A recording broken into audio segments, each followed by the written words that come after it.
ka leina ke Reamogetse, and welcome to my fashion journal. Today we are doing a head wrap tutorial. We're first going to start off with our first head wrap. This is going to give us shape and volume for our head wrap. For this particular head wrap style, this is needed. So you're going to first start off with a knot and then start tying a bun around the knot.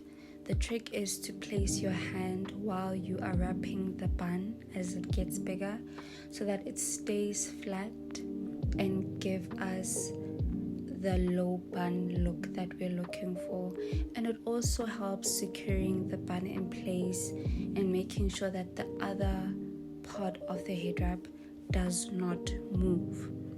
So as you finish that, you make sure you've tucked everything in and it's secured, and then you move to your second head wrap.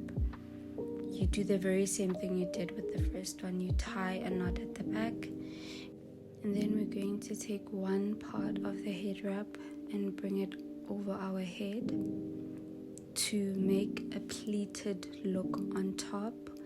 Before you finish it off, just make an extra pleat. This is optional, of course. If you don't want to do it, it's fine. And then we move to the remaining part of the head wrap, and that will be going over our bun. Once it's over, you bring it under, and the remaining piece of the head wrap will be tucked over the head wrap. It is possible to do it at the back of the bun. So where we placed our hand, that's the back.